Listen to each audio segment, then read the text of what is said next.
There's a lot of what to do out there, whether it's on podcasts or books. There's a lot of, oh, you should do this. This is what you can do. In fact, we've never lived in a better time.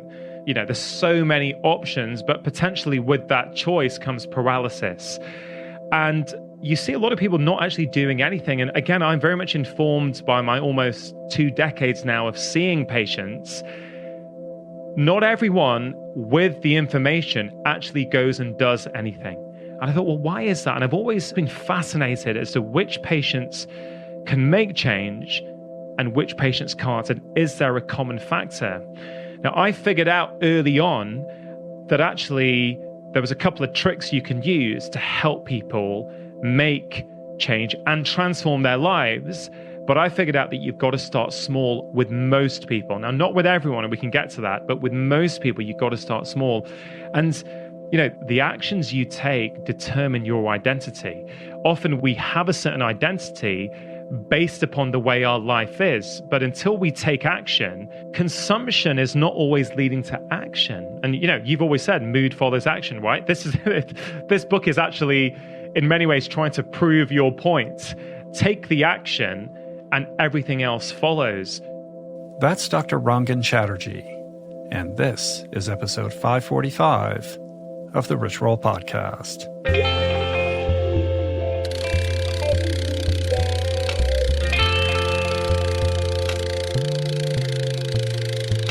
The Rich Roll Podcast. Hey, everybody. What's going on? Welcome to the podcast. It is I, Rich Roll, coming to you from the acrid tangerine skies of what was formerly sunny California, now turned some kind of Blade Runner dystopia, our state ablaze in the largest wildfire season in recorded history. Indeed, as 2020 continues to unfurl, the earth, humanity, seems to remain intent on sending all of us deeper into the anguished abyss of distress. And I myself find that I'm vacillating between this kind of periodic melancholy and a sense of powerlessness on the one hand, and on the other hand, gratitude and hope. And at times when these darker moments do descend upon me, really the only thing that keeps me sane is trying to maintain some adherence to this idea of normalcy, continuing to do the podcast, letting go of the many things over which I have no control, trying to focus on the things that I can control, like my actions, my reactions, looking for the hidden opportunities, spending time in nature, spending time with my family, moving my body, eating right, sleeping right, meditating, and extending myself in service to others. That's all I know how to do. And yet, like most people, I suspect, waves of anxiety and sometimes even despair flow over me. And it is in those moments that I've really come to rely on a battery of simple but generally quite effective contrary actions to jumpstart me out of the funk and get me moving, feeling, acting, behaving, reacting in a healthier and more productive and happier manner.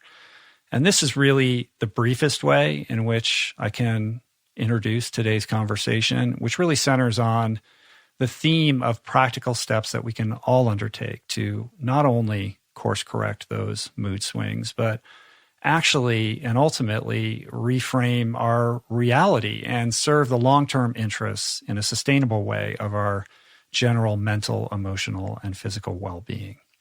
Our anchor for said exploration is one of the most influential doctors in the UK, a pioneer in the field of progressive functional medicine, as well as a good friend. His name is Dr. Rangan Chatterjee, and he's here today returning for his third cast, his third spin on the RRP flywheel.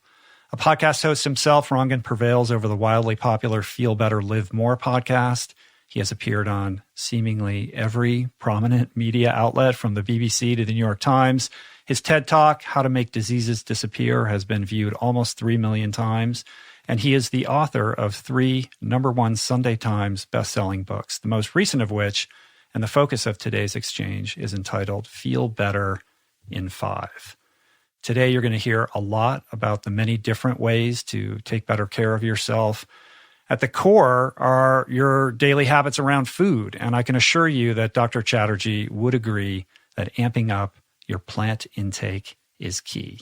How to do this, how to do it right, and most importantly, how to sustain it is a question that I get a lot. So we created the Plant Power Meal Planner, an end-to-end state-of-the-art digital platform solution to get you there and keep you there.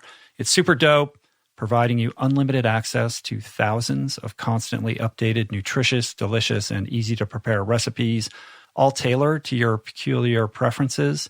Selected meals auto-generate grocery lists to make shopping simple, and integrated grocery delivery in most urban areas makes it even easier. We also have cooking instructional videos, and our team of nutrition coaches are always available to guide you every step of the way. The kicker here is affordability. Just $1.90 a week when you sign up for a year, which is basically nothing for what you get in return. It's just amazing. So to learn more and get rolling, visit meals.richroll.com. That's meals.richroll.com. Speaking of upping your nutrition game by amping up the plants, allow me to pull focus on fungi, because today's episode is brought to you by Four Sigmatic, the fine purveyors of all things magic mushrooms. Not magic in the way you're thinking, but magic nonetheless for their adaptogenic, health-boosting properties, delectably delivered in elixirs devised to delight the body and soothe the soul. On writing days, I generally start the day with their ground mushroom coffee with lion's mane, which really not only wakes me up, but amps up my focus and lathers up my creative mind without all the jitters of normal coffee. On workout days, their mushroom coffee with chaga and cordyceps for an immune system boost and an extra endurance-enhancing kick is my go-to. All their stuff is great, and Four Sigmatic's coffees are also all organic fair trade. And in case you're wondering, they don't taste like mushrooms. They're just like an awesome cup of coffee. That's it. To learn more, you can dial up my podcast with Four Sigmatic founder Tero Isakapila. That's episode 320. And then immediately visit foursigmatic.com/roll to receive 10% off your Four Sigmatic order. Now's the perfect time to try Four Sigmatic's best-selling mushroom coffee or any of their other delicious products. Just go to foursigmatic.com/roll or use the promo code ROLL at checkout. That's foursigmatic.com/roll to receive 10% off your order. Okay, Rangan. So, bottom line, fundamentally, this is a conversation about habit change and habit formation. If you enjoyed my podcast with James Clear, I think this one will really resonate with you because it's all about the power of bite-sized actions, what James Clear calls atomic habits, to change your health and change your life. It's about the difference between breaking bad habits versus crowding them out with new ones.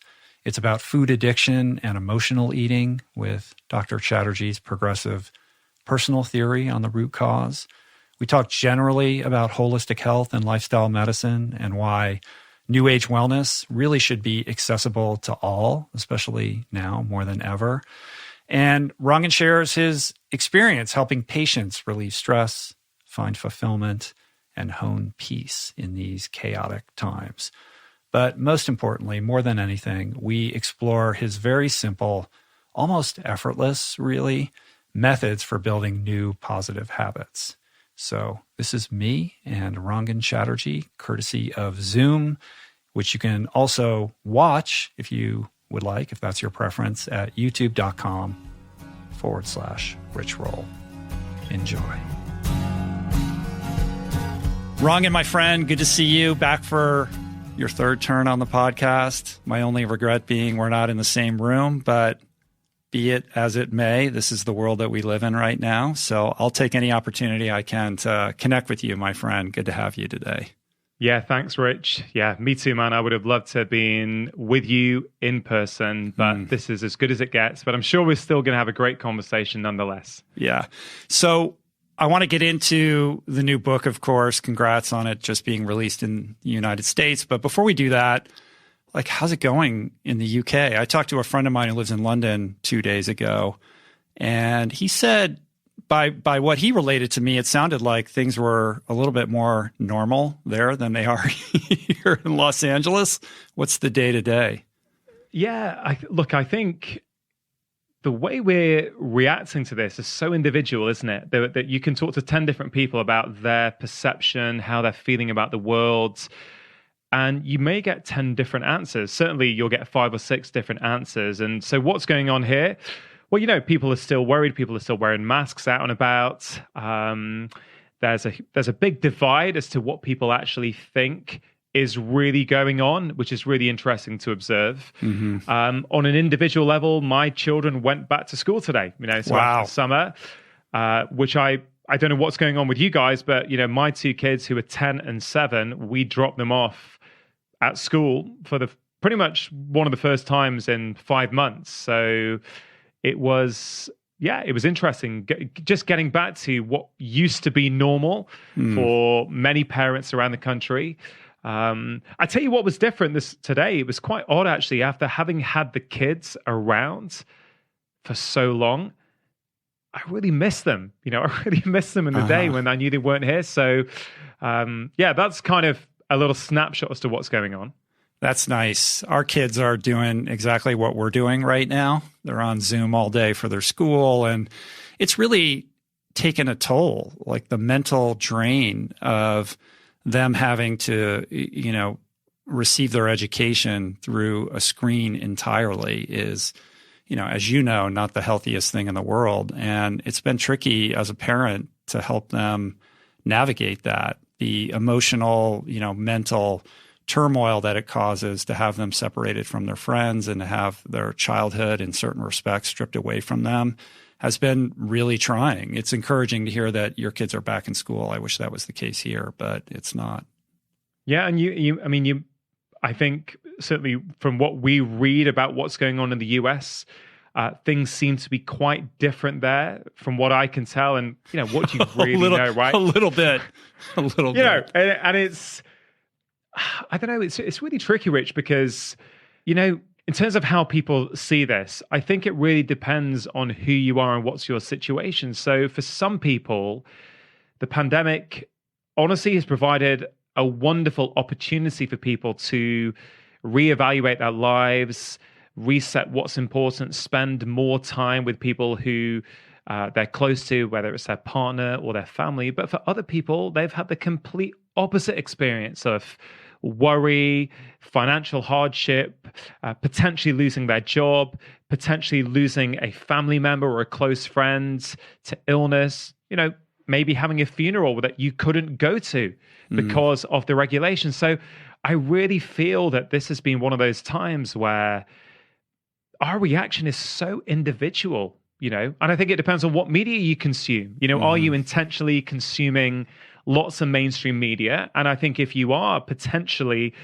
you may struggle with anxiety or stress with the state of the world. And then if you shut yourself off, you can sometimes feel really good in yourself, but potentially start to become detached with what's actually going on out there. So I think it's quite a challenging, it's been a challenging time for people to navigate. And, before our conversation today, I was thinking back to when the pandemic started. I was in LA as this was about to achieve. I was meant to come to your house just to meet, not for a podcast. As part of what I'm trying to do these days is really trying to prioritize connecting with people who I enjoy connecting with. And it was one of those where it's like, oh, maybe me and Rich could get together and not do a podcast and just hang out.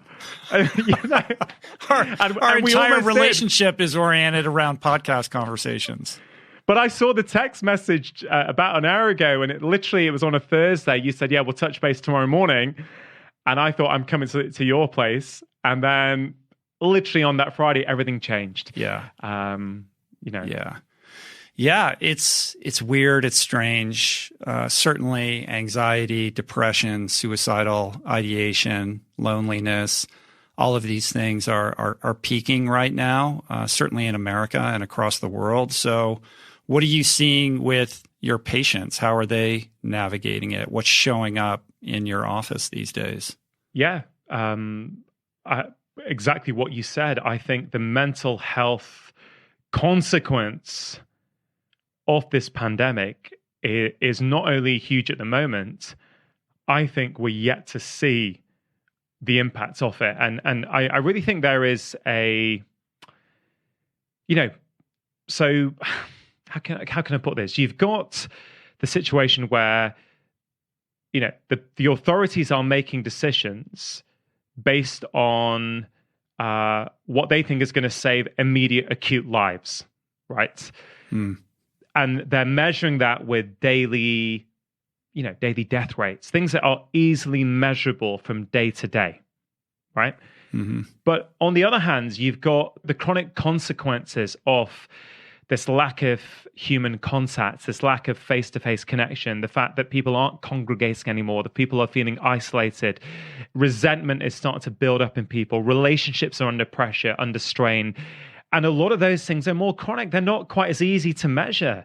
And yes, anxiety is going up, stress-related problems are going up, suicides are going up. I've, in the last few weeks, heard some really horrible stories, not just from my patients, but really tragic ones in my friend network and my family network as well, in terms of nothing to do with actually, coronavirus per se, but actually to do with how we're now living.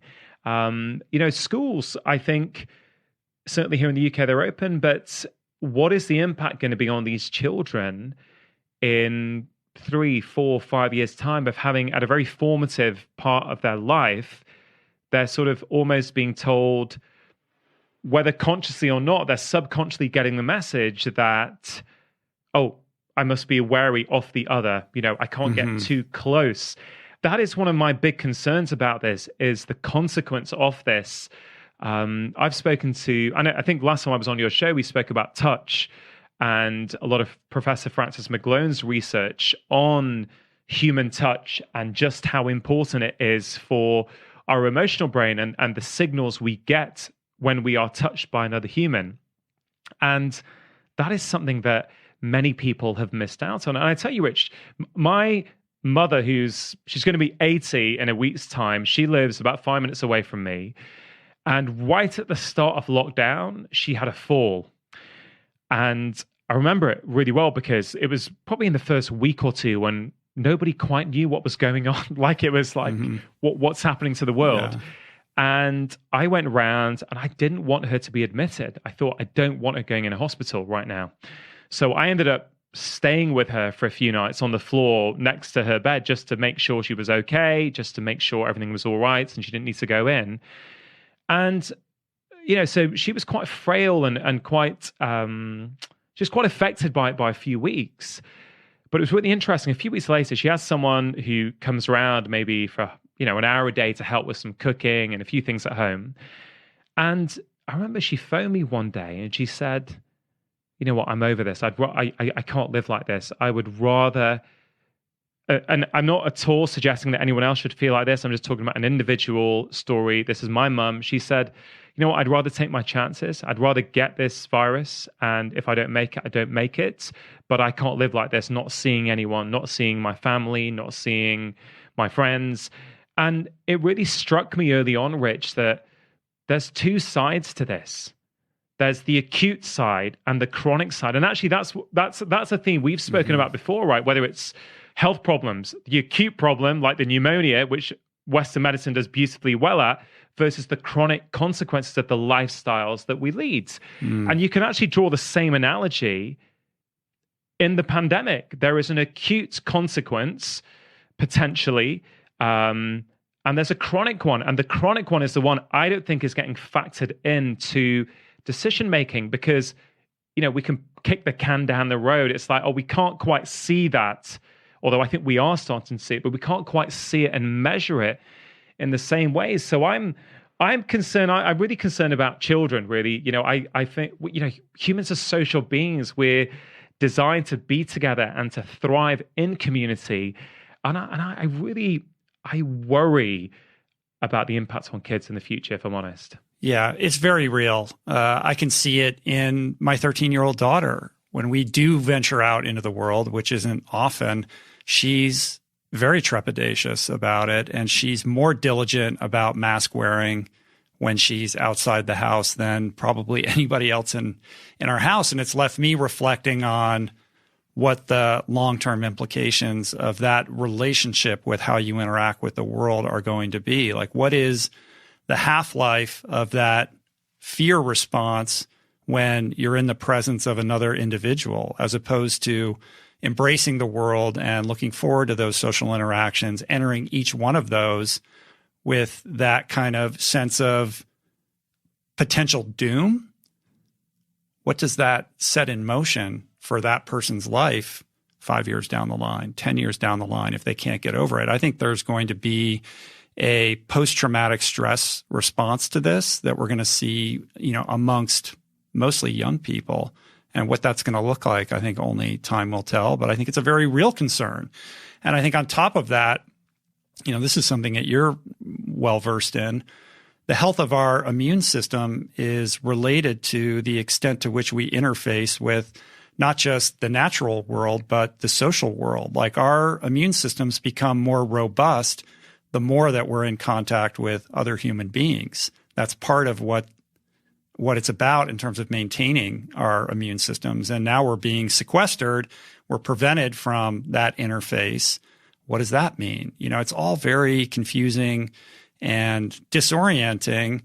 And that's all exacerbated by this variation in the kind of information that we're receiving, these different narratives about what we should and should not be doing that are causing vitriol and strife and really dividing us in a profound way. Yeah, it is. And I can hear it in your voice. It's weighing, it's interesting. You mentioned your 13-year-old daughter.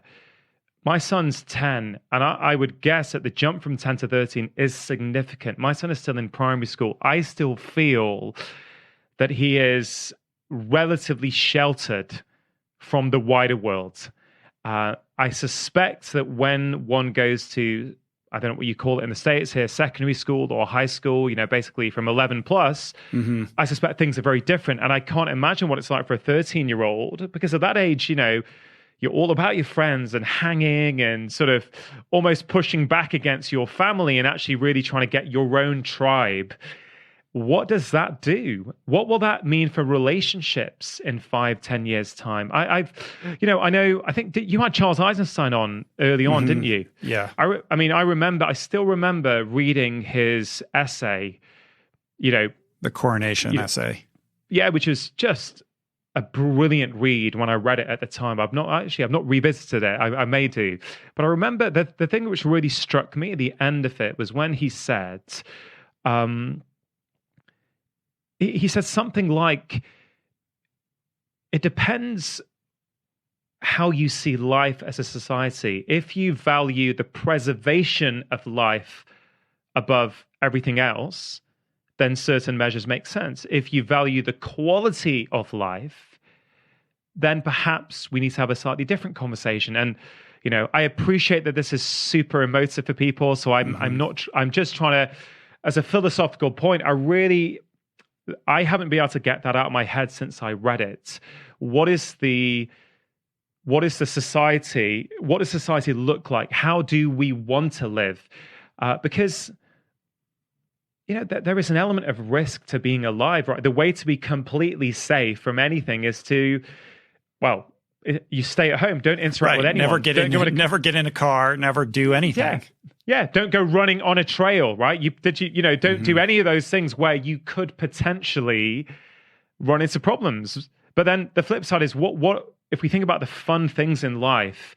If I think about my own, the last couple of years, getting into ocean swimming, swim running, before that skiing, it's the element of danger that is almost in so many ways actually basically tells you how much of a buzz you're going to get afterwards. Of course you can have fun without an element of danger, but it almost reminds you in that moment, wow, I am alive.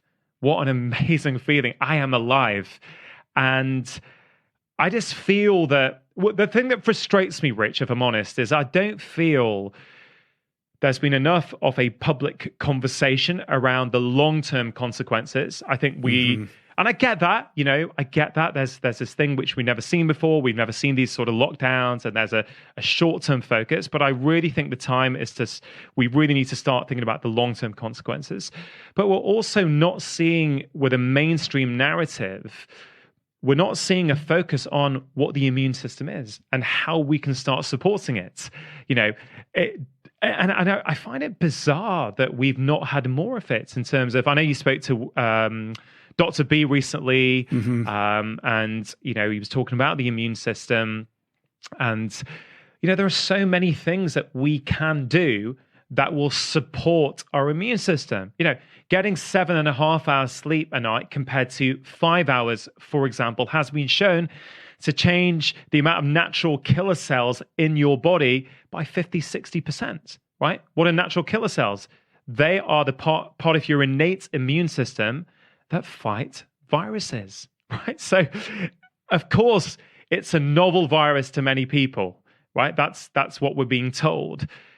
But you've got to say, well, why don't we help people boost up, support their immune system so that even if they get exposed, they're more resilient. The diet, the quality of the food people are eating, the amount of different colored plants, these things help to educate your immune system. And that's a key word, Rich, you mentioned before, the education of our immune system.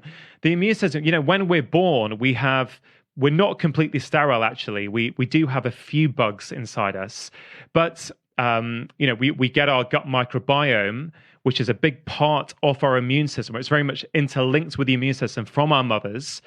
But then what happens? Well, being in life, being exposed to new foods, being exposed to things in the environment, that helps give your immune system signals, and your immune system is very clever. It responds, goes, okay. It tries to figure out when I should respond and when I should actually stay calm and stay quiet. And it is very frustrating that we've not been able to have that conversation. And people who do speak up about that, what is then happening is that people are jumping on them, which is reflective of the way of the world at the moment, and saying you're devaluing the social distancing measures. And it's like, well, hold on a minute. It's not either or. You don't have to choose. Either you follow the guidelines or you ignore them and look after your immune system. Well, why not do both? Why not say, hey, guys, we would recommend this societally, but individually, we know that if you can do these 3 or 4 things, sleep better, stress less, move your body, eat better, you're actually going to support your immune system. Why is that conversation not happening? Yeah, because it doesn't feed the mainstream media fear narrative, and it's particularly concerning when what we are coming to understand about this novel virus and the impact, the disproportionate negative impact that it has on people with comorbidity factors. Like the more unhealthy you are, it appears the more, at risk you are in terms of the severity of what you're going to endure should you come in contact with the virus. It's been very strange. In Los Angeles, in the early stages of the quarantine, they closed the beaches, like everybody knows, but they also closed like all the trails. And I can understand closing certain trails that are heavily trafficked, but they were closing all these tiny little trails that I felt like I only knew about, where I would go out running and I'd be the only person out there, and there'd be yellow police tape around it all of a sudden. And I was thinking, this is perhaps one of the healthiest things that I could do right now. I'm socially distant. I'm not going to see anybody. And yet I'm being prevented from doing this thing that I think is in the best interest of making sure that I'm in a good, healthy position should I encounter the virus. Yeah. And there's a wider point as well, which many people have been thinking about, which, and I have as well, because, we live in a society where there are certain rules. There's rules of engagement to allow society to function in a certain way. It's not the Wild West where anything goes.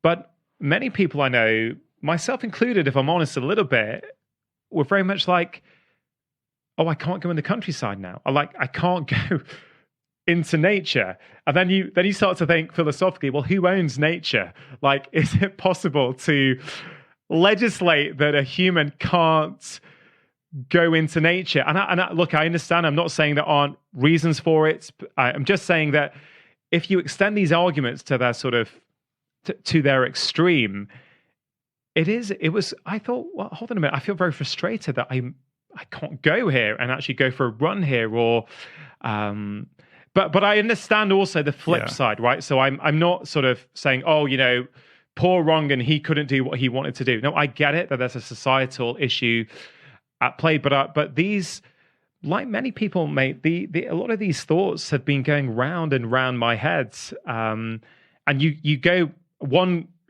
week you're feeling really good and you're feeling totally okay with things, and then another week you're just sort of feeling a little bit tensed up and down. And I think maybe 4 or 5 months in, there was this general feeling in the UK that people just think, God, I've had enough now. I've had enough now. I just need to get out and express myself in whatever way. So you mentioned the news narrative as well. And it was interesting because at the start of this, the day I was meant to see you, I flew back from LA that evening.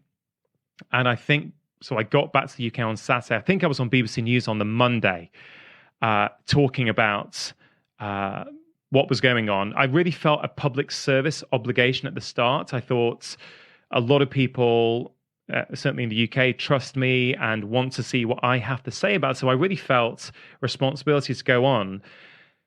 But then after a few weeks, I thought these are all quite negative stories. And I won't mention which station it was, but I did suggest, should we do a positive piece around this?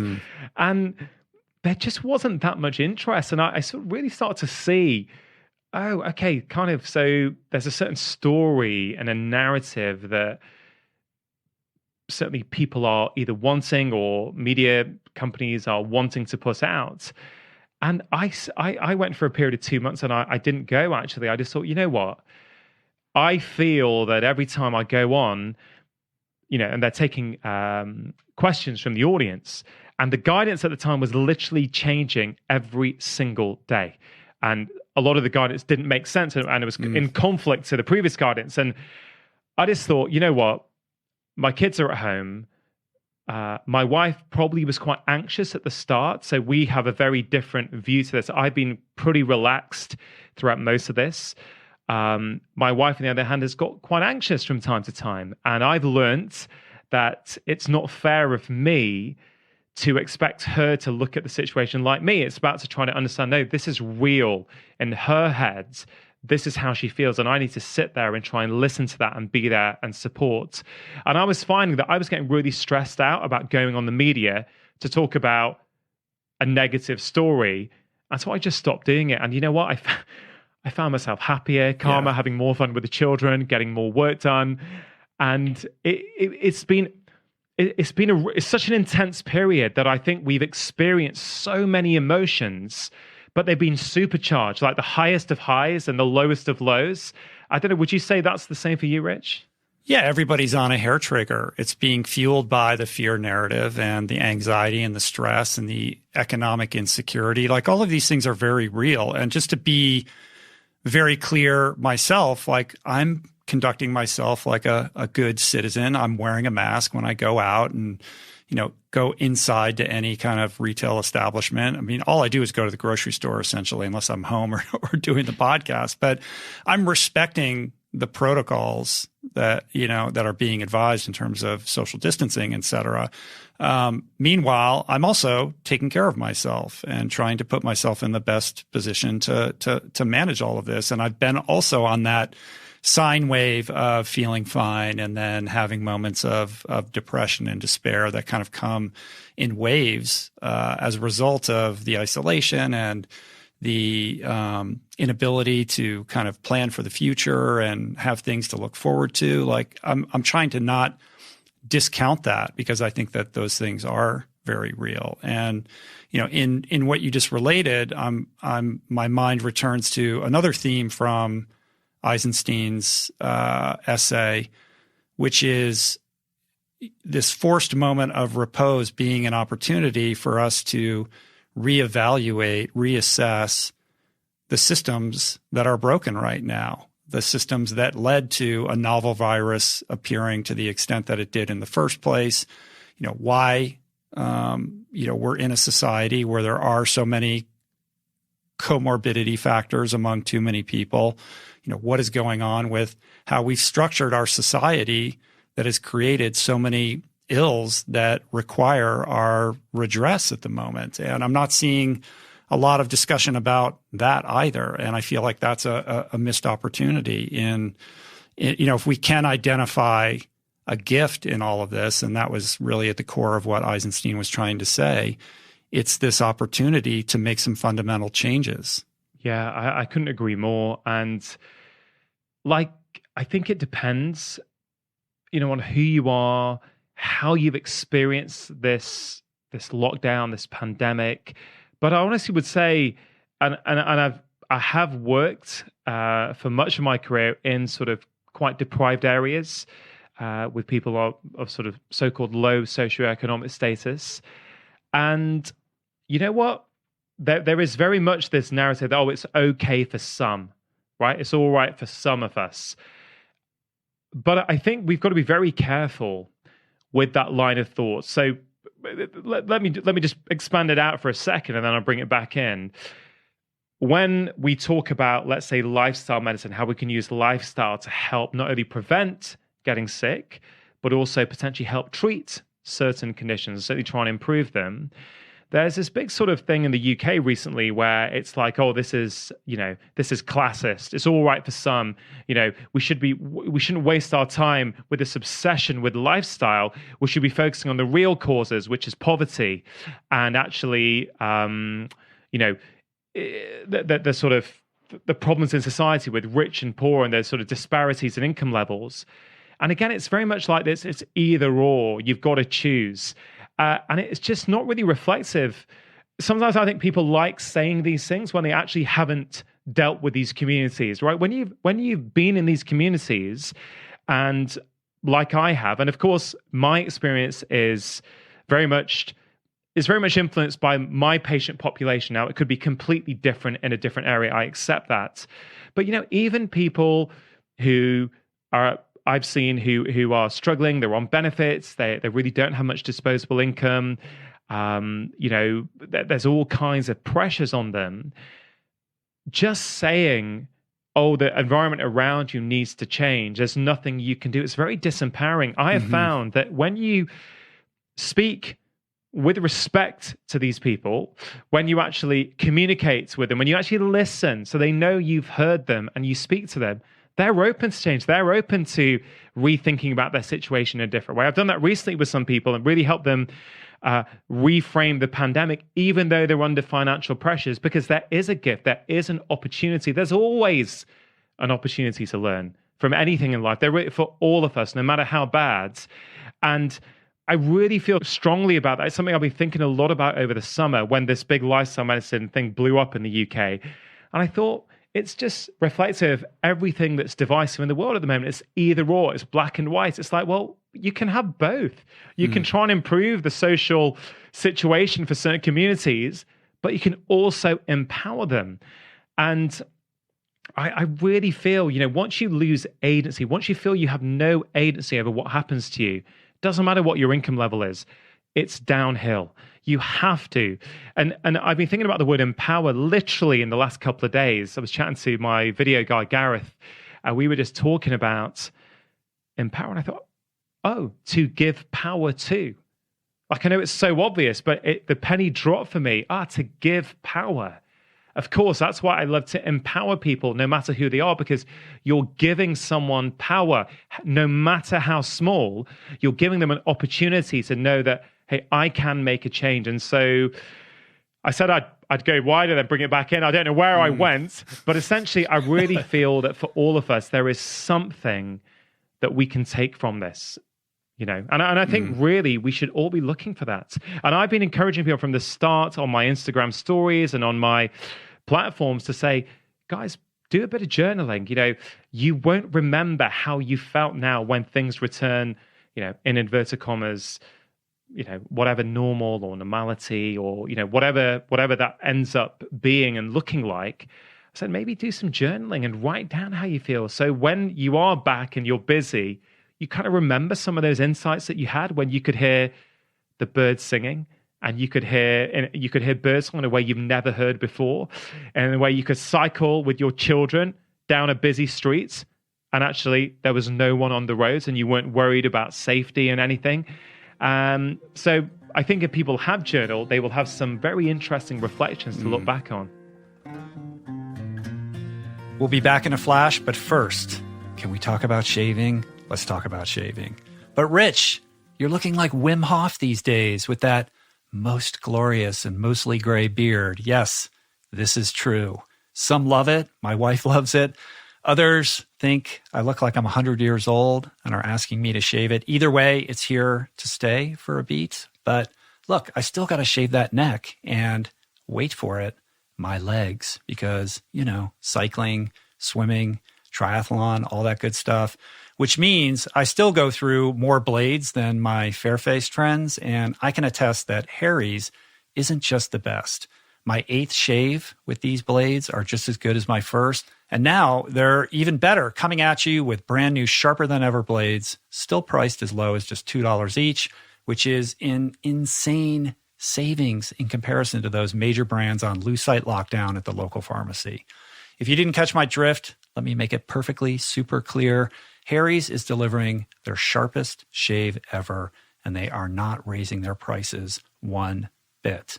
Aside from their integrity, their mission, and their straightforward manufacturing process, my favorite thing about shaving with Harry's is that I never have to think about buying razors. Blades are just delivered directly to my door on my schedule, with or without a subscription. It is a godsend of convenience. Right now, new U.S. customers can redeem a trial offer of Harry's new sharper blades by going to harrys.com/roll. If you're a new U.S. customer, you can redeem a Harry's trial set at harrys.com/roll. You'll get a 5-blade razor featuring their new sharper blades, a weighted handle, foaming shave gel with aloe, and a travel cover to protect your blade when you're on the go. Just go to harrys.com/roll and redeem your trial offer today. That's harrys.com/roll. Finally, we're brought to you today by Squarespace. Start building your website today at squarespace.com/richroll. Enter offer code RICHROLL at checkout to get 10% off your first purchase. Have you been alerted that it is 2020 right now? In case you didn't know, you don't need to be a design pro to create a stunning online presence anymore. With Squarespace, it's simple and it's fun to craft a site that's authentic to your brand. Right now, I'm building a site and an online store with my daughter for her hand screen print hoodie and t-shirt business that she's about to launch. And it's amazing how easy all of it is. And it's super fun as well. Whatever you're trying to create, express, market, or sell, Squarespace's all-in-one platform has all the tools you need. Their beautiful award-winning designer templates and intuitive features make the process straightforward. And if you stumble upon any issue, their 24/7 customer service has got your back. All sites look professionally designed regardless of skill level.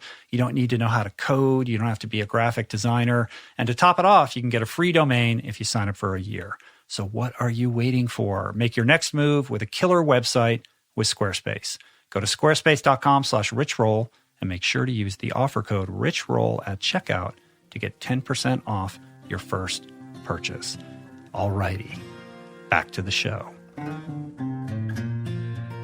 Well, that's a perfect segue into the new book, Feel Better in 5, which is all about empowerment. And, it's in the vein of your other books. But I think that what you've done with this book and what I love about it is that it's so action driven, and I think if you have a particular superpower that defines who you are and the work that you do, it's your ability to distill rather complicated and confusing concepts that are related to diet and health and fitness and stress reduction and recovery and sleep by drilling down to very basic, doable, common sense tasks, and to do it with like a bit of aplomb and charisma so that people can digest it and receive it and, most importantly, implement it into their lives. And I think you've accomplished that with this book, which is really about fundamentally habit change. Yeah, I mean, thanks, Rich. This is, it's my third book. And I remember when I sat down to write it, I was like, well, what are you writing another book for? What's the purpose here? What are you going to contribute that's different from the first two? And what I feel, so although I feel the first two were very actionable, what I really felt strongly about is that there's a lot of what to do out there, whether it's on podcasts or books. There's a lot of, oh, you should do this. This is what you can do. In fact, we've never lived in a better time for learning what to do. There's just, there's so many options, but potentially with that choice comes paralysis. And you see a lot of people not actually doing anything. And I'm very much informed by my almost 2 decades now of seeing patients. Not everyone with the information actually goes and does anything. And I thought, well, why is that? And I've always been fascinated as to which patients can make change and which patients can't. And is there a common factor? Now, I figured out early on that actually there was a couple of tricks you can use to help people make change and transform their lives. But I figured out that you've got to start small with most people. Now, not with everyone, and we can get to that, but with most people, you've got to start small. And, I think the best example to illustrate it was this patient who, 42-year-old chap that I saw in my surgery. He had a lot of problems that actually many people listening to this right now are probably also facing. He was a little bit overweight. He was struggling with his mood, and he was low in energy. Very, very common problems. And Rich, I remember sitting down with him, and it was quite clear to me that there were various aspects in his lifestyle that were probably at play. We discussed a number of options. And the option he really liked was strength training. And he was like, yeah, doc, I love it. Strength training, I get it. It's going to help me with my mood. It's going to help me feel better. It's going to help me lose weight. I'm in. I've not done it since I was a teenager. Brilliant. And he goes, what do you want me to do? 40 minutes, 3 times a week. I said, hey, look, that'll be amazing if you can do that. And he goes off, right? So this is the key. He's got the motivation at that point. He's ready to go. He's like, got a smile. I'm going to do this. 1 month later, when he comes back in for follow-up, right, he walks in like a different person. So his shoulders have rolled round a little bit. He's a bit sheepish. And I said, hey, look, how are you getting on? How was the gym? What's been going on? And he said, doc, look, you know what? I've not really been. Work's been super busy, super stressful. The gym's not really that close to me. I've just not ended up going. And Rich, why that is such an influential consultation for me is because I remember sitting there thinking, I didn't think as many people expect me to have thought, why has he not done what I've asked him to do? I just thought, Rangan, you've clearly not given him advice that he feels is relevant for him in the context of his life. And so I took off my jacket and I said, right, I'm going to teach you a workout right now. So I taught him this 5 bodyweight exercises, modified them for his ability. And I said, can you do them? He goes, yeah, no problem. I said, okay, can you do this? I want you to do this 5 minutes twice a week. And he looked at me and he said, what, 10 minutes a week? I said, yeah, can you manage that? He goes, yeah, of course I can manage that. Mm-hmm. I said, okay, I'll see you in 4 weeks. He goes off. 4 weeks later, he comes back, Rich. And he walked in, big smile on his face, chest puffed out. I said, how are you doing? And he said, doc, I feel amazing. Like you said, do 5 minutes twice a week. I found it so easy. I do that workout for 10 minutes every evening before I have my evening meal. And that was 70 minutes of strength training a week, right? He couldn't do 40 minutes 3 times a week. By making it super easy, he feels good. He increases it not because I asked him to, but because he wanted to. And then he was doing that for a good 5 years, right? 70 minutes of strength training for 5 years. And that led to what I've written about that I call the ripple effects. From there, he was eating better, sleeping better. And now he gets up each morning and does a breathwork practice. This stuff was not on his radar 6-7 years ago, right? It just wasn't. But by making it small, by making it achievable, not only can he do it, his identity changes along the way. And I think that's why I think this book has proved so successful and popular with certainly people here in the UK, is because it works. It's based on 20 years clinical experience that I've got, but also when I think last time I saw you, actually, I'd maybe just come back from seeing BJ Fogg in up in Santa Rosa on his boot camp. And BJ, who's arguably one of the world's leading experts in human behavior, certainly I feel that he is.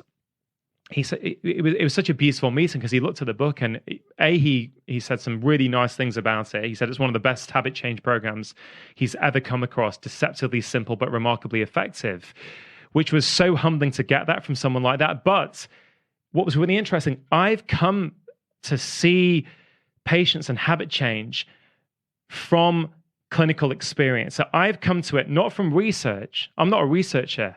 I've come to it from what I have seen work with real people with busy lives.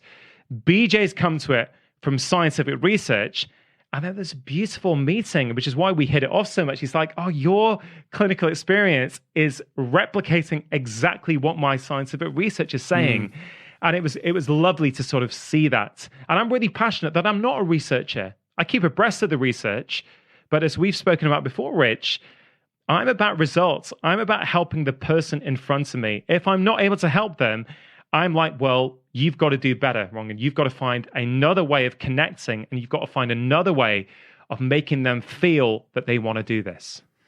I had forgotten that you did the boot camp with BJ, and we were going to talk about that when you were on your way over. And I've since been going back and forth with BJ, trying to get him on the podcast. I think his work is incredible, and it's impossible to read your book and not think about the work of BJ Fogg, the work of Charles Duhigg, the work of James Clear, like these people who have really pushed the boundaries in terms of helping us understand how we form habits, how we break them, how we create new ones. And if there's an overarching kind of theme in all of their work, it's that you have to distill these things down into very tiny, actionable changes that fit within the construct of your life. And the way you kind of articulate it in your book is by using this idea of bending. Like, don't bend life around the demands of your program, create it such that it bends around the way that your life is constructed. And when you shared that example of the guy who wanted to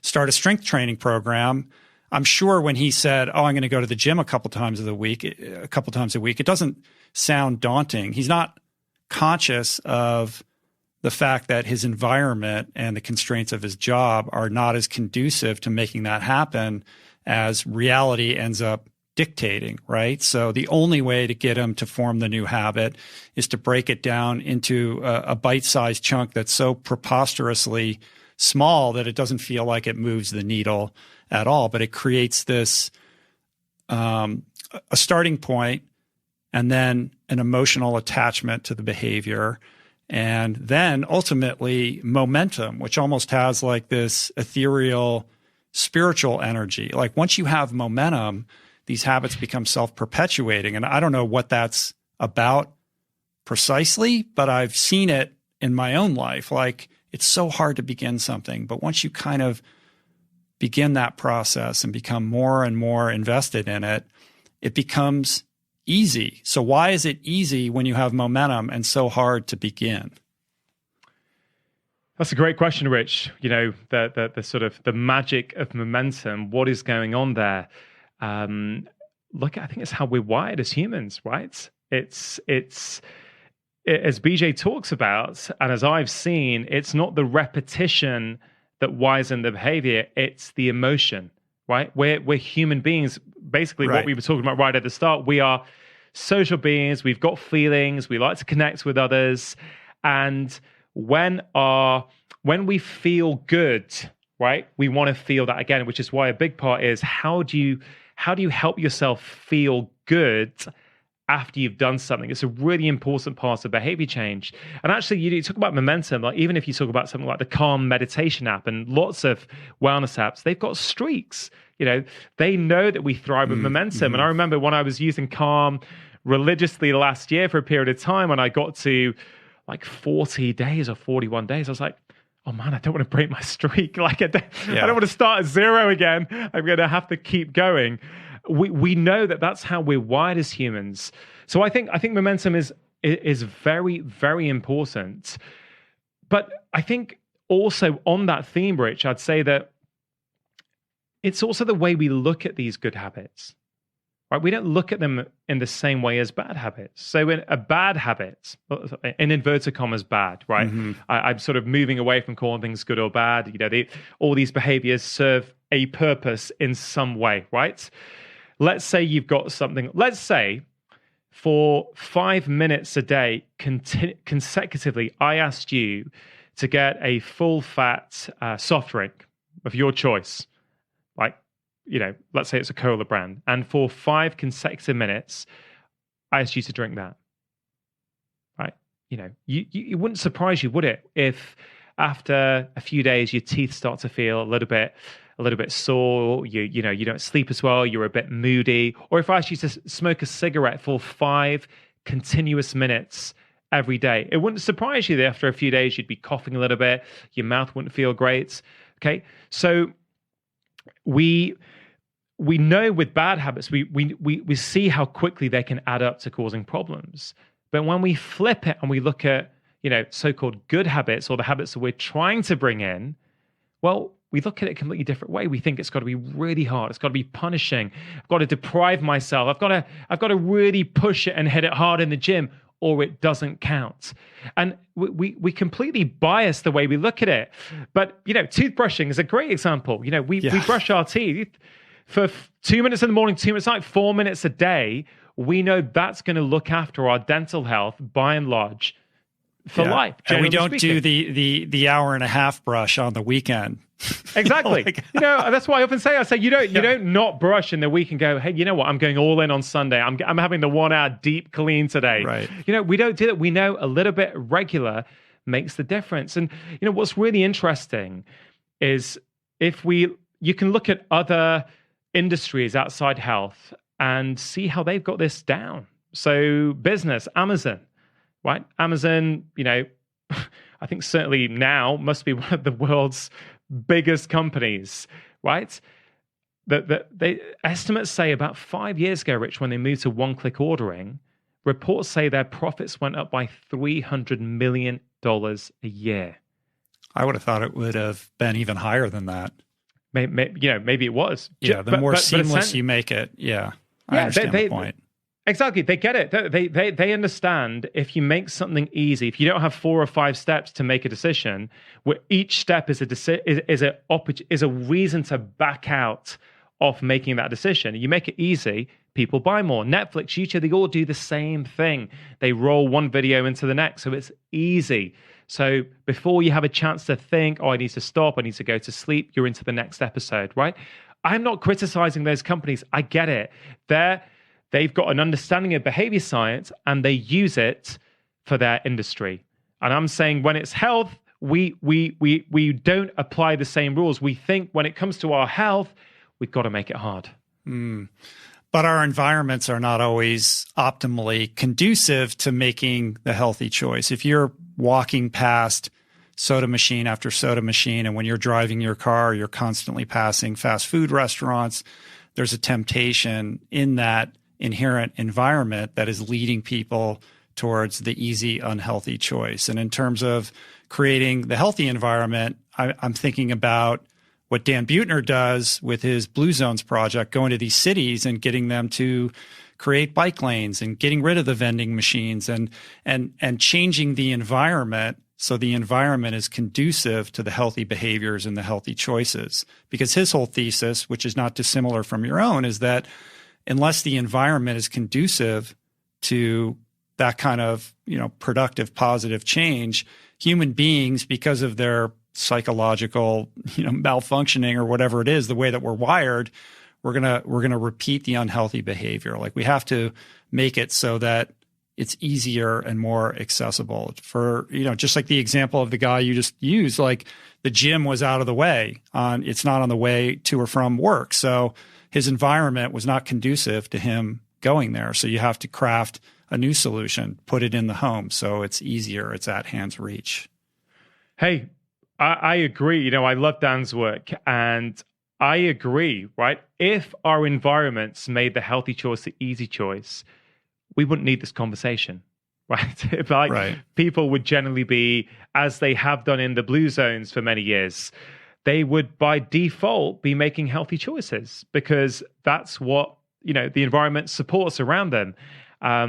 So I support that work. And I think, yes, governments, councils, schools, workplaces should all be seeking to change the environments to support healthy choices, which would actually make people much more productive as well. In workplaces, for example, yes, they would actually be much more productive. So I think there's a business case as well as a health case to do that. But again, going back to one of the themes early on, we've got to also deal with the environment the way it currently is right now. And the ideal of changing these environments, I think we should be advocating for it. I think what Dan's doing, going into schools, changing them, creating these new blue zones, I am all for that. But I don't think it also means we don't need to empower individuals as well, because frankly, much of the world is living in a challenging environment, particularly now. And actually, here's the thing. I always say to people, control the environment you can control. Okay, so you can't control the environment outside your front door. You can take a few steps to try and limit or reduce the likelihood is that you're going to get tempted, but you can't control that. You can control your home environment. You can control what you do in your home. You can control whether you do some of these 5-minute health snacks a day. And I have seen that if you do those things, because of the change in identity that they cause, you then are much more likely to make better choices outside, even when faced with the temptation. And I think that comes down to momentum as well. It's kind of, you're doing these 3 5-minute health snacks a day and you're feeling calmer, you've got more energy, you're sleeping better, you feel better about yourself, which I think is really important.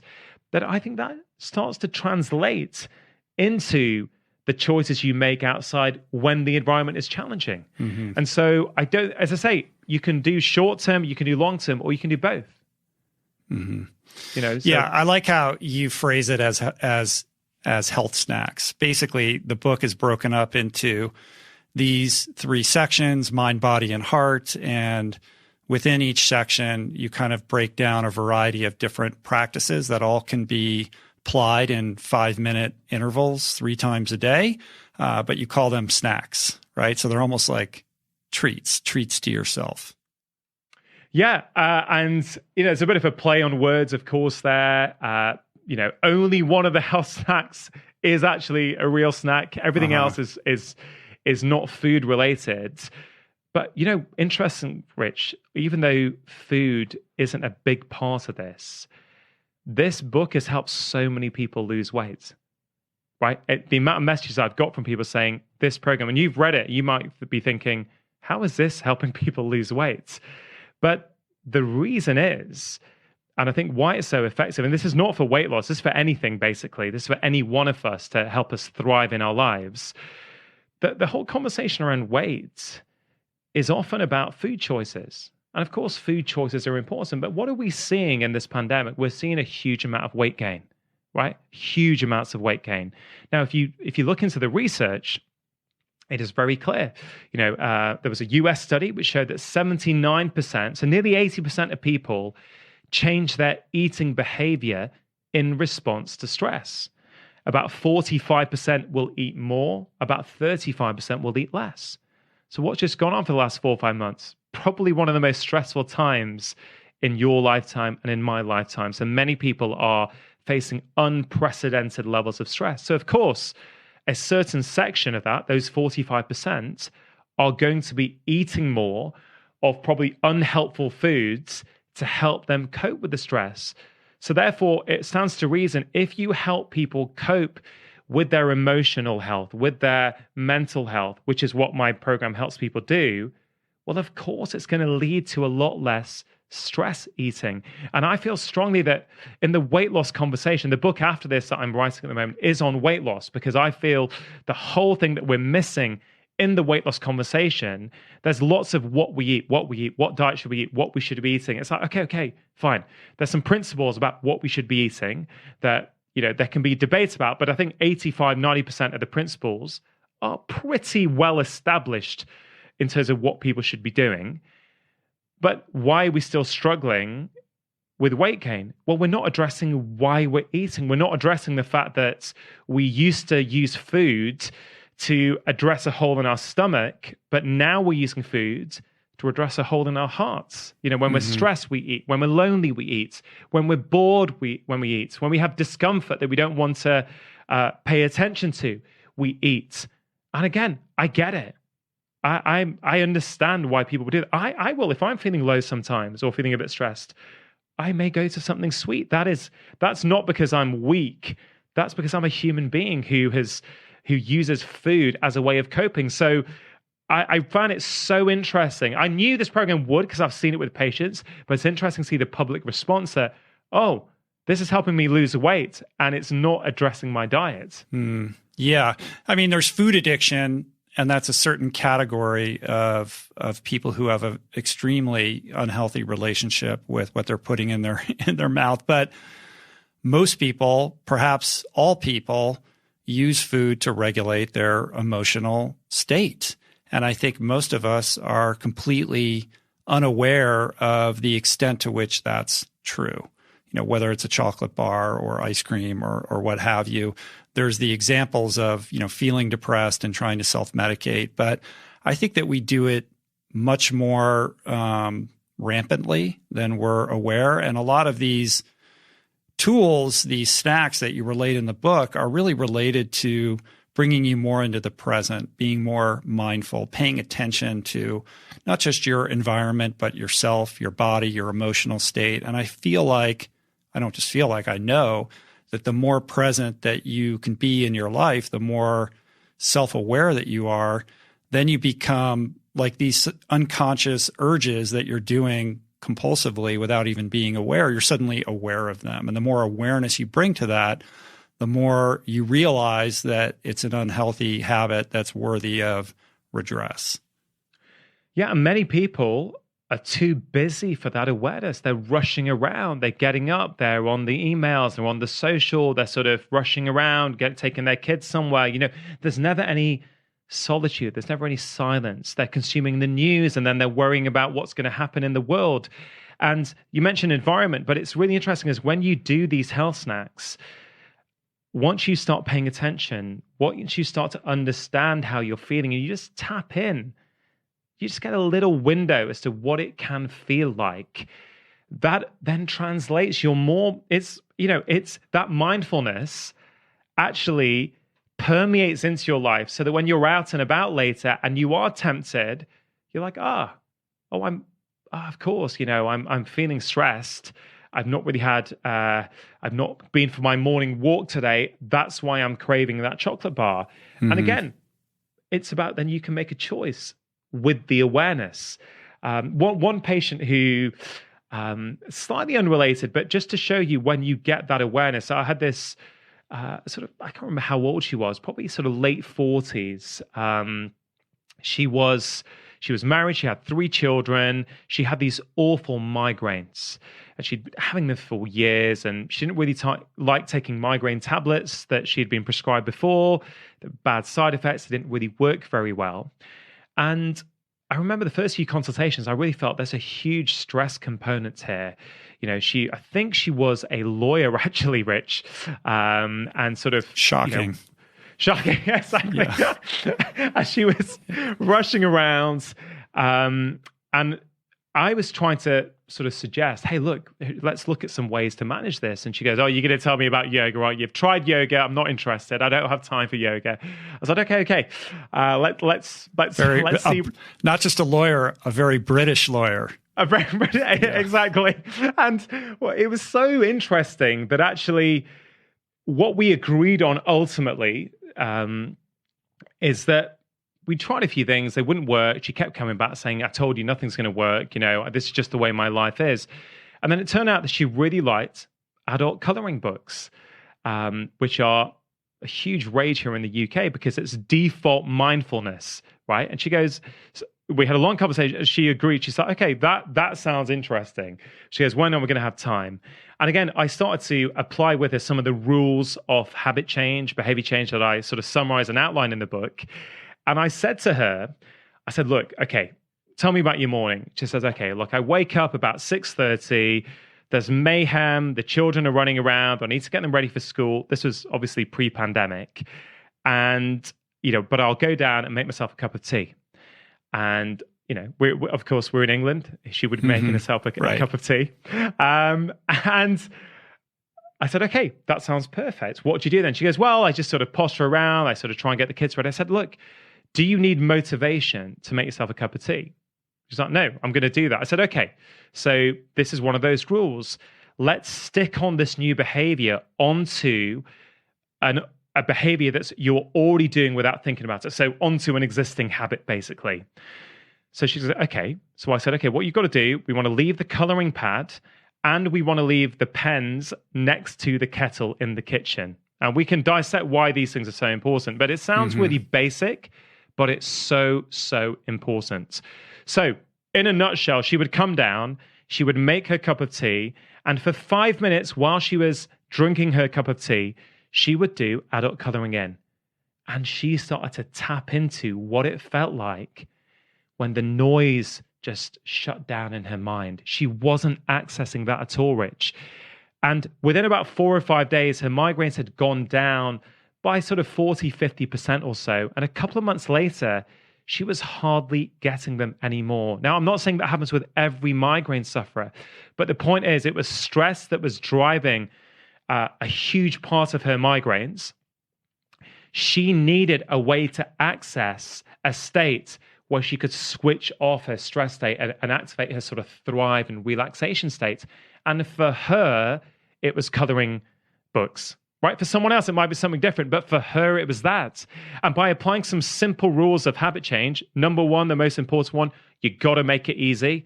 Number two, stick it onto a behavior that you are already doing. People ignore this stuff, right? They hear it and they go, yeah, but I don't need to follow those rules. I can fit it in at other times. No. If people are listening to this now and they think back to behaviors they've tried to incorporate into their lives in the past and ask themselves, did they follow both of those rules? And I bet for most people, if they hadn't managed to make it stick, one of those things wasn't at play. And so for her, it was transformative. And again, in terms of making it easy, you've got to leave the coloring book there. You've got to leave the crayons there. Because if you come down in the morning and put the kettle on and that's not there, it's like, you know what? I don't have time today anyway. Forget it. I'll do it tomorrow. And again, you talked about momentum. This is momentum the other way. Before you know it, it's 3, 4, 5 days before you've done it. And it's something you used to do rather than something you're still doing.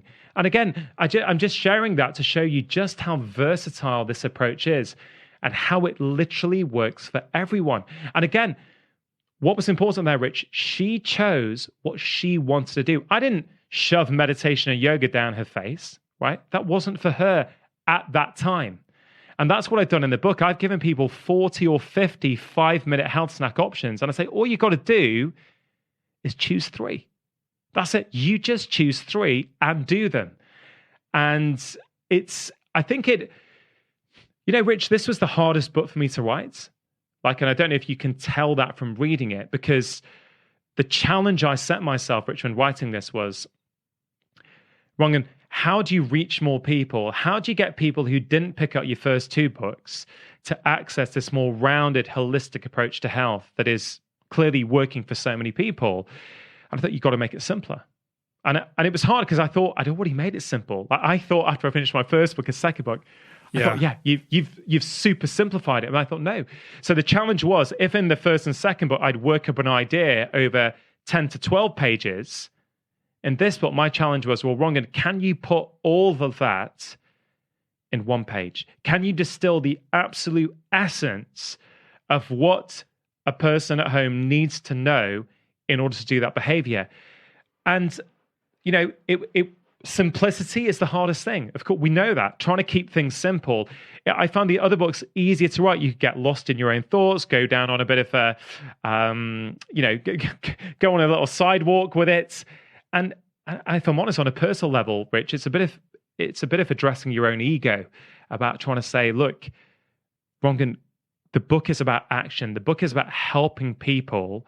What do they need to know? The book is not about you showing off how much you know. It's not about you shoving study after study after study down people's throat. I'm not against that. I like writing books like that. I like reading books like that. But the purpose of this is not a what you should do book. This is a how you should do it. I'm still trying to get over the fact that there are adult coloring books. You should try it. You should try it. I mean, it's not for me, right? I don't know if it's a female thing, right? And the reason I'm saying that is because my wife loves doing it. One of her friends loves doing it. And I've got to say, I never even heard of that. That's cool. I'll check it out. But yeah, I mean, the last time you were on the show, we talked about this. Like I told you, I was like, I know you're a smart guy. I know you know the science and you spend a lot of time immersed in the studies and the research. And the book very much reflects this intentionality around simplifying everything. And I wasn't sure that you could simplify these concepts any further than you already had in like the stress solution, but you managed to definitely do it in this book. I mean, it's very, it's extremely practical. Like you've stripped out any of, kind of the scientific mumbo jumbo that you would typically find in a book like that. And it is a healthy exercise in ego reduction and in humility, because it would be very easy to hide behind a bunch of studies and, establish your kind of social proof and bona fides by saying, oh, there's this study and I read that study. But how helpful is that to the end user, to the reader who's just like, tell me what to do?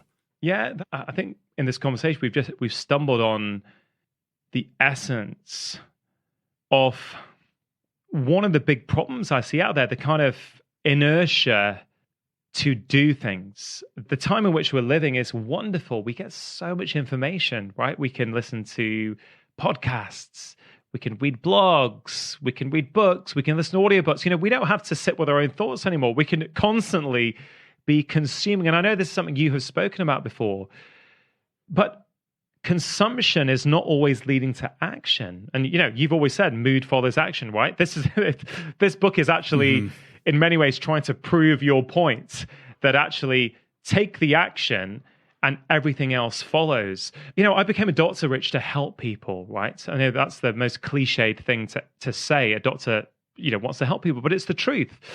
And I couldn't have written a book like this 5 years ago, not because I didn't know it, but because I don't think I felt comfortable enough in who I was. I probably felt a need to, I need to prove my point. I need to show all these studies. I've done that. Like I don't feel I need to do that. 20 years in, with the experience of seeing tens of thousands of patients, I know what works. I've seen it time and time again. I've seen human beings with busy lives make change and not make change. And I've seen a certain level of consistency with what those things are.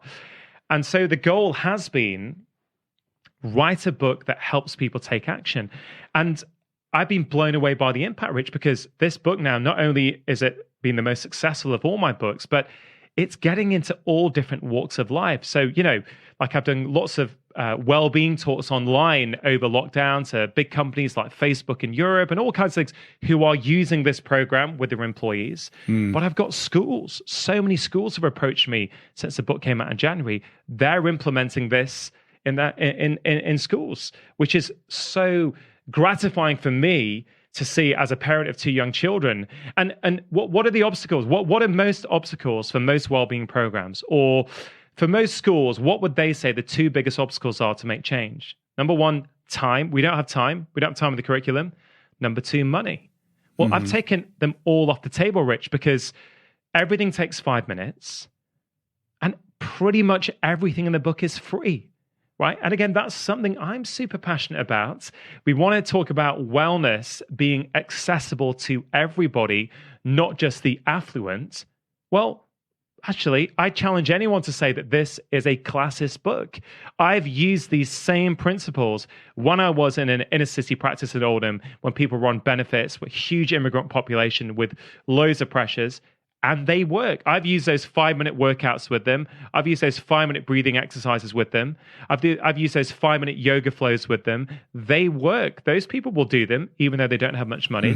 But I've got busy, CEOs running companies who are also using it. It is universal because there are so many options there. But if you really keep in your head as an author, really in that book, Rich, in Feel Better in 5, every time I was writing, I was like, does that need to go in?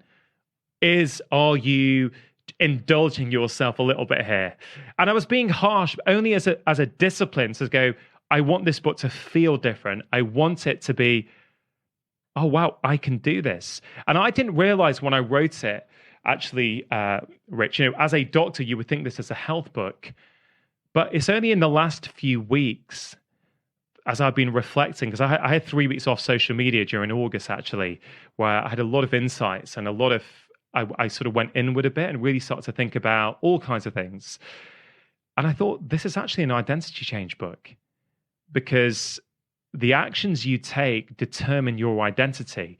Often we have a certain identity based upon the way our life is. But until we take action, that patient I mentioned at the start of this conversation, right? He initially comes in 1 month later, having been unable to go to the gym. He's a failure in his own mind. He's like, his whole identity is one of someone, I can't follow health plans. Nothing ever works for me. I've tried this book. I've tried that plan. Nothing works. Hold on. I flip it, make it easy for him, make it achievable and actionable. Next time he comes in, he's like a few foot taller. He's bouncing. He's got a smile on his face. Now he's not only done what I've asked him to do, he's superseded it. Now he's taken on the identity of someone who's successful, someone who can make behavior change. And I think that's the power when you take action. Willingness also plays an important part in this, of course. I mean, if he was not willing to do anything different, then nothing is going to change, right? Like, somebody has to have an impulse or a desire to improve their life and to get out of their comfort zone a little bit, even if it's only just slightly. And the book is really oriented around, emphasizes the slight nature of all of these practices to make them inherently doable and accessible and replicable no matter who you are. And I like that about it. I mean, I think, I got flamed on social media recently because I put out a little video, or there was a little discourse that I had in a recent podcast around self-help books. And I chose a admittedly inflammatory title saying, you should stop reading self-help books, not because I don't think self-help books don't have value, but really my point was the information is not the problem. There's a bazillion books out there, everything you need to know about how to change your life, how to improve your mindset, your body, your health, your fitness. It's been written, and we can refine that, and there's always new ideas, and that's all grand. But ultimately, it's useless unless you can implement those changes into your life to translate what the words on the page into action. And I think what you've done in this book is create that accessibility, which is fundamental. I mean, that's the key. If you can't make that translation, then it's of no value. Yeah, it's about taking action. It's about, it's about doing something. It's about people listening to this conversation at the end of it, not hopefully enjoying it, hopefully feeling inspired in some way, hopefully getting some new bits of information or a reminder of certain bits of information. But then it's, what are you going to do? What are you going to do on the back of this? You're going to keep walking, keep driving? Are you going to just go back to your life? Or are you going to go, that's interesting. Is there one thing that I can take from that and apply? Because that's really where the change comes. I'm really passionate about this, Rich, because I don't think these things are as hard as we think they are. And actually, there is a lot of information out there, but that's the what, right? What to do, not how to do it. And look, I love BJ's work. I love James Clear's book, Atomic Habits. It's fantastic, right? Really, really great stuff. Where I think mine is different. Clearly mine is a very different book. It's very practical. It's very much like, let me distill it down into the essence, the 6 rules of behavior change, but actually show you what you can do. And I really think that toothbrushing analogy is really important for people, right? Because I've split health into mind, which is mental health, body, physical health, and heart, which is what I call connection and emotional health. And if you look at it another way, every person listening to this is giving their dental health 4 minutes of their time a day. But how much time are you giving your mental health each day, your physical health, and your emotional health? Are they not also worth 4 minutes? Are they not worth the same level in care? Toothbrushing wasn't a habit. The ultra endurance athlete inside of me is offended by that. Well, I will, because I'm like it has to be a big grand gesture. It's like, that's what gets me excited. Like, I'm going to change and I don't always succeed, but I'm more of the mindset that it needs to be difficult, because that's what gets me emotionally engaged. I'm just wired that way. I know most people aren't, but it's a little bit different. Rich, so I think you're interesting for a couple of reasons. So firstly, I would say that for some people, as I said at the start, I said some people don't need to start small.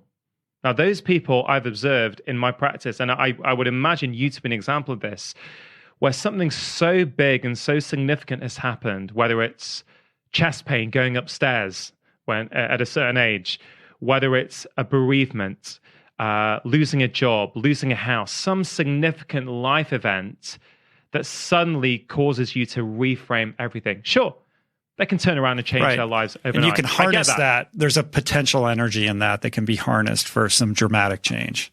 And I get that, and I accept that. So if you are currently in that situation, fine. But of that. But for most people who are not at that extreme, where they haven't yet got to the point where I've got to do this. Actually, I'm at rock bottom. Unless I change, things are going to be really bad. I think starting small is really, really valuable and really important. Now, the other thing I would say, I think I heard on a recent podcast of yours that you have started strength training. Is that right? You've started going to the gym. And that was an example. I wrote it down. I was going to share with you that I have started very slowly in tiny little chunks. And I'm now in week 3. I've got a little bit of momentum and I'm able to show up for it in a pretty fluid way.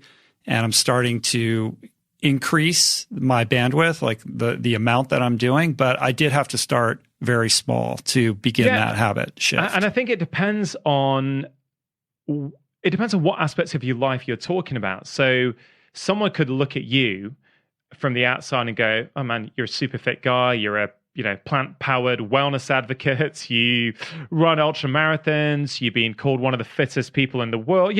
They could look from the outside and go, he's got everything licked. What does he need to worry about his health and wellness for? But then you could also go, well, is Rich covering all his bases? Is he looking after his emotional health? Is he looking after his mental health? Is he looking after the muscles on his body, which are even more important as he and as all of us age? Because then you could go, well, hold on a minute. Maybe Rich is, and again, I don't mean to make this personal. I'm just using it. You don't mind, do you? No. Go. You could say, okay, Rich is eating, plant-based food, lots of whole foods. He's running and going on his bike, but is he neglecting his muscles? Could this program for you 4 years ago, if you did like, I strength train every day, but not at the gym. I don't think I've missed a day for 3 years. I do a 5-minute workout every day. Now, sometimes I do more, right? But often I'll just do those 5 minutes, and it's part of my morning routine. I make coffee. I put my timer on. Before I plunge the cafetiere, it goes on for 4 or 5 minutes, and in that time, I will do bodyweight exercises or kettlebell swings or something, because it's all there in my kitchen set up. I do it in my pajamas. I don't need to get changed. There's no friction between me and doing that behavior. I come into my kitchen. I don't need a reminder to make my coffee. I don't need my PA to call me and say, hey, you've got to make coffee in the morning. No, I'm going to do that. So that's part of my life. Now, some days, if I've got time, I'll go and rock out a 40-minute workout. I might go for a run. I might go for a swim. But it's my toothbrushing for my strength. It's that 5 minutes every day, little, often, consistency.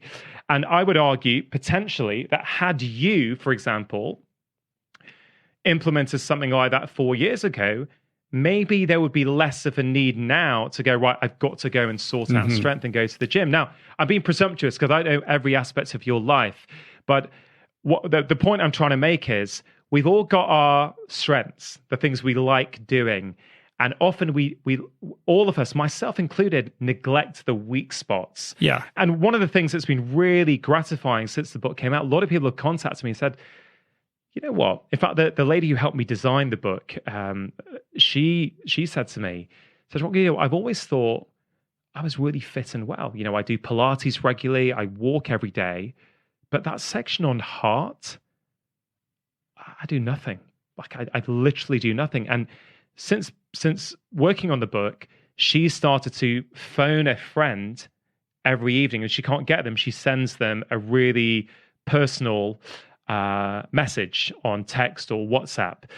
And she has said to me, Rangan, it's transformed the way I feel. My other behaviors that I engage in that I'm trying to stop are almost just falling by the wayside because I'm addressing my heart's health, my human connection side of health.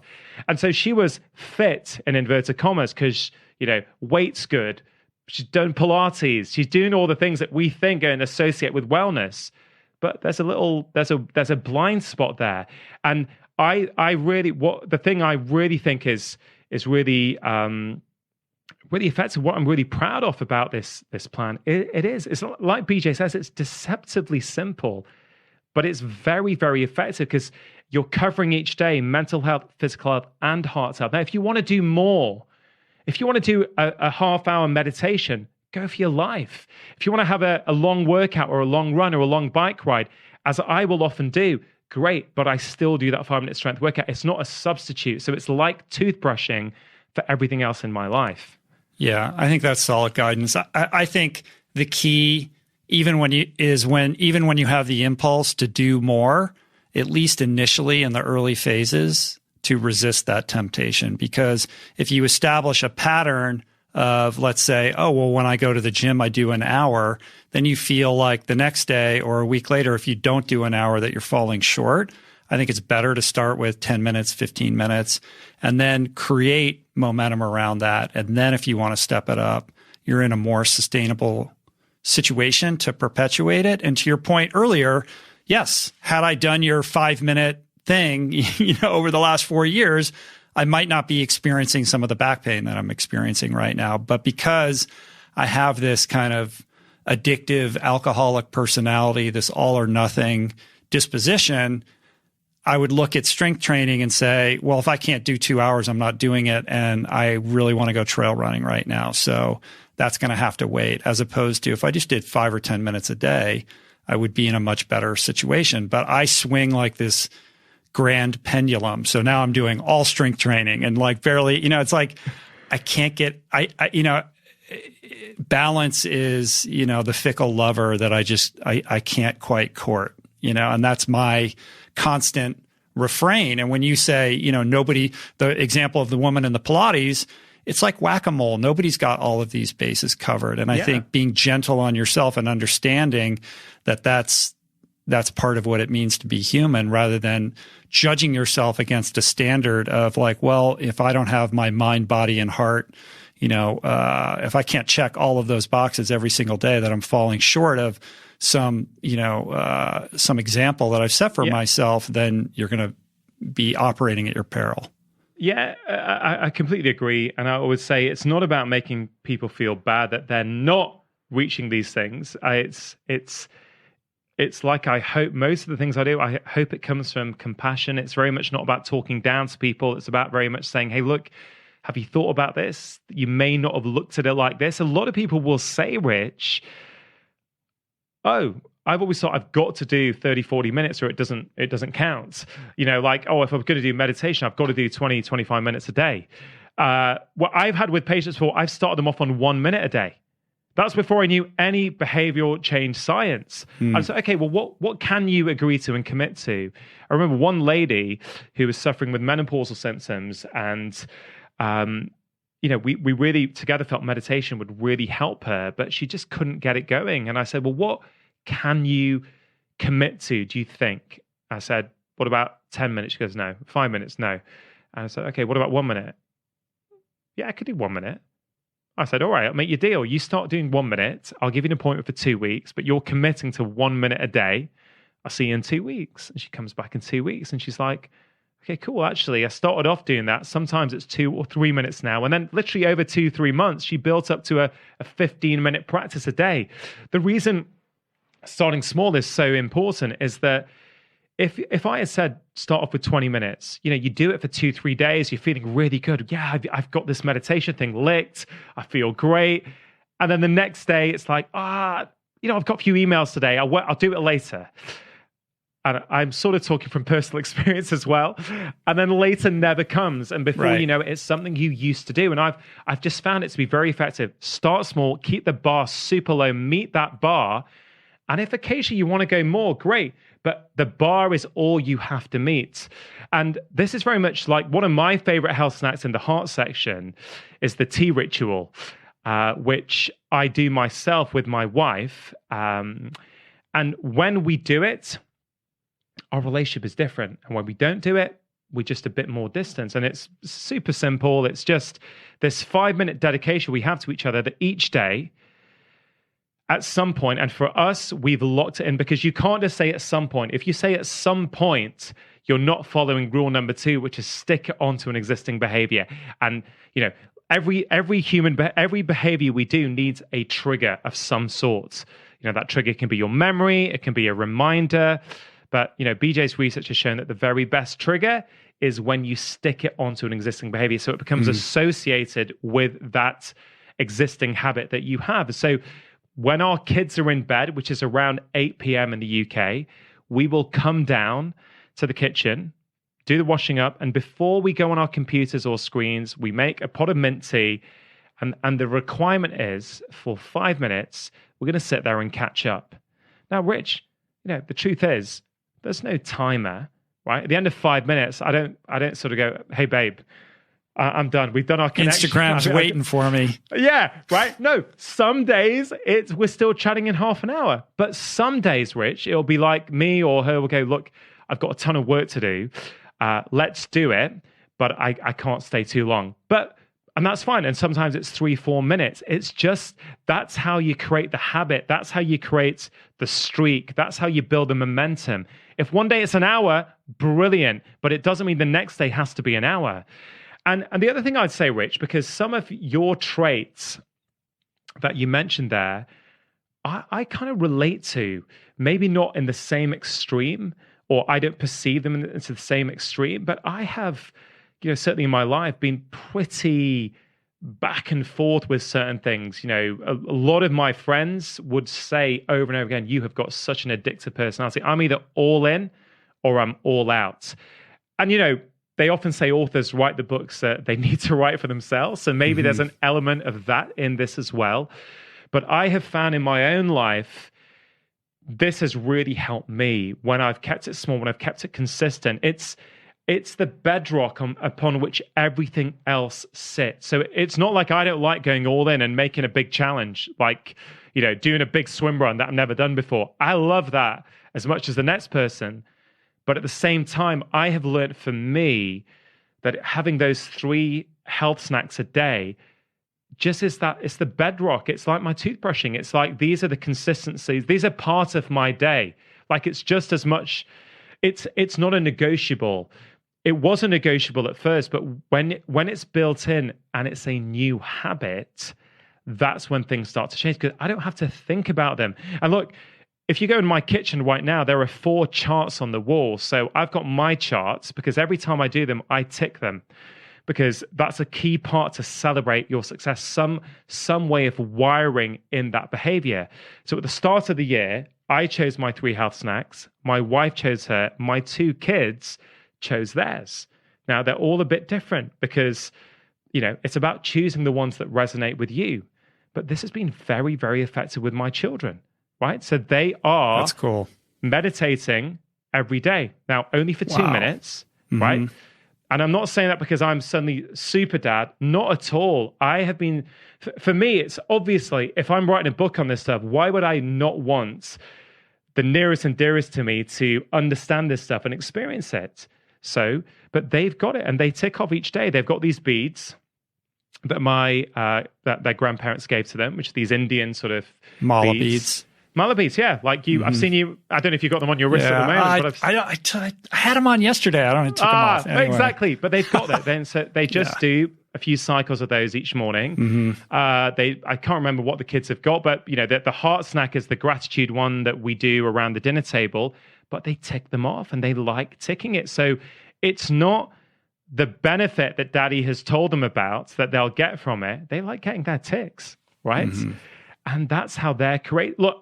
Again, like every parent, I'm trying to do the best I can. I don't know if this will lead to them doing this when they're adults. I hope it does. But I'm really trying to instill in them.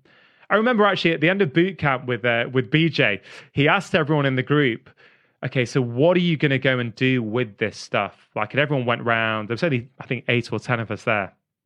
And I said, I'm going to teach them the FOG behavior model as soon as I get home. I'm like, what better skill could there be than to teach my children how human behavior works? What are the 3 components that every human behavior needs? And I don't mean to keep going on about this, Rich, but the point is that a lot of people will hear this and they won't apply it. Right? I say people, forget the book, right? Just listen to what we've said, right? Think about what is a habit you want to bring into your life, right? Let's say it's meditation, right? Fine. What can you commit to? Can you commit to 5 minutes a day? If you can't, go down to 2 minutes, right? Make it super easy where it doesn't feel intimidating. Think about where in your day it's going to go. You may need to experiment. Is it first thing when you get up? Is it with your morning coffee? Is it at the end of the day? Is it just after you do the washing up and you put the last dish on the dryer? Do you do it then before you go onto Netflix? When is that moment in your day? Is it journaling? Is it first thing in the morning? Is it a bedside journal? In which case, leave the journal next to your bed with a pencil so that every time you either wake up or you go to bed, you are being visually triggered to do that behavior. It is not difficult if we apply the rules. The problem is, and this is the human condition, we don't think the rules apply to us. We think, no, I'll rely on memory. I'll rely on motivation, even though we know motivation goes up and down. But Amazon don't rely on they've got it locked. So they know what they need to do. Yeah. They're not like humans. It's like, no, we're a machine. Make it easy. People do it. Make it hard. They don't. The other thing is the book really doesn't talk about breaking bad habits. It's all around forming new good habits, right? It's almost like forget about the bad habits. The more you focus on creating new good habits, the more you'll crowd out those bad habits. So, one thing I'm curious about with you is like, where's, in this whack-a-mole kind of analogy of trying to, cover all of your bases, like where's the blind spot for you? Like, where's the weakness? Like, what's the hurdle or the challenge that continues to trip you up that you're trying to work on right now? Yeah, honestly, my sugar consumption has gone through the roof over the last 2 or 3 months. It's the truth. And I think it's, it's funny. Like you talk about breaking bad habits. So one of my rules around that is just as you want to make an easy behavior you want easy to do, make a behavior you don't want hard to do. And that generally works, right? But something's happened in lockdown for me. And I sort of, it comes down with some sort of, I think, emotional stuff that I'm processing and sort of trying to go through, as well as the stress of the situation, the lack of, travel and interacting with as many people as you would. I love my wife and my kids, and it's been great to see them so much. But I really think I've missed seeing other people out with that and bouncing off and actually coming back to the home interactions with a bit more freshness. Yeah, me too. And I've realized that when I go out for walks or a jog, it's almost like my little treat to myself. I'll stop somewhere and get some, what you guys would call candy, some sugars. And look, I know this stuff ain't helping me, yet I'm unable to resist in that moment, right? So